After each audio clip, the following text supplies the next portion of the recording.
True leadership shows up when the pressure's on. And I had to repeat the one with the dog walking too. Pressure does not create what comes out of us. Hi, I'm Kevin Weishaar, COO, executive coach, and founder of Weishaar Strategic Partners. For over 2 decades, I've led multifamily operations across more than 100 properties with over 400 staff and in 21 states. From scaling portfolios to realigning teams, I've been in the trenches, and one thing I've learned is that true leadership shows up when the pressure is on. Today, I'd like to talk about a question that every leader faces.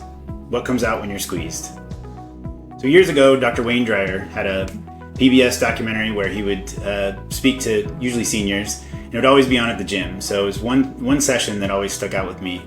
He came on stage with an orange in his hand and asked the audience a simple question. If I squeeze this orange, what comes out? The audience would laugh and always answer orange juice. He'd press further. Why orange juice? Why not apple juice or grapefruit juice or something else? The answer, of course, is obvious. Orange juice comes out because that's what's inside. The simple image carries a powerful truth. Pressure does not create what comes out of us, it reveals what's been inside all along. In property management and in executive roles, and in life in general, we get squeezed constantly.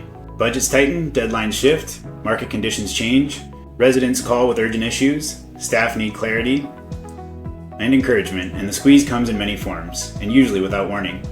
What shows up in those moments is not about the pressure itself, it's about what we have been carrying inside, long before the moment arrives. If you've been filling yourself with frustration, negativity, or resentment, then the squeeze comes.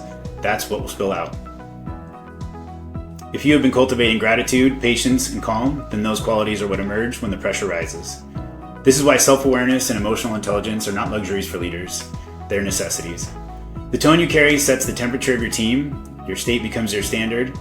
If you are frantic, they will feel frantic. If you're grounded, they will find steadiness in your presence. That is the question I find myself asking. What am I putting inside each day? What am I feeding my mind, my heart, and my soul? If all I consume are negativity, stress, and busyness, then that is what will show up when the deadline moves or when a property's number misses their mark. If I create a space for curiosity, reflection, and gratitude, then that is what will spill out when the unexpected hits. For leaders, this is not optional. We are emotional thermostats for our teams, and if our default is anger, the team will carry tension. If our default is steadiness, the team will operate from strength. This is why I believe practices like stillness, journaling, and intentional reflection are not soft skills.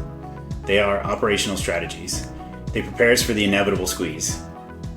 I've worked with executives who assumed composure under stress was purely a personality trait. In my experience, it's not. It's a habit of preparation.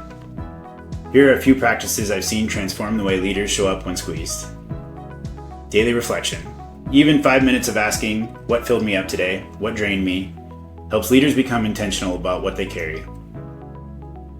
Curated input. Pay attention to what voices you allow in. The articles you read, the podcasts you play, the people you surround yourself, these are all ingredients that fill you. Emotional rehearsal. Some of the most effective regional managers I've coached take time to imagine stressful scenarios and visualize how they'll respond. By rehearsing calm responses, they increase their odds of showing up that way when the moment arrives. Gratitude practices. I know executives who start staff meetings by naming one positive outcome from the past week. This simple practice shifts the emotional fuel of the team. These practices do not prevent the squeeze, but they prepare you to respond from a place that you'll be proud of. Curiosity, stillness, grace. These are not luxuries for people who happen to have extra time. They are leadership fuel. They allow us to face conflict, deadlines, and crises without draining ourselves or our teams. They help us show up in ways that inspire confidence instead of spreading panic. Dr. Dyer was right. You cannot give away what you do not already have. If patience, empathy, and resilience are not inside, they will not appear under stress. And if they are inside, no amount of pressure can take them away. So what comes out when you're squeezed? If it's stress, doubt, or disconnection, that's not failure, it's feedback. Use it. Leadership is forged in pressure, but it's shaped in preparation. Invest in clarity, build structure before you need it, and stay rooted in values that guide your actions, especially when things go sideways. Thanks for watching, and if you're ready to lead better under pressure, let's talk about how we can build that foundation together.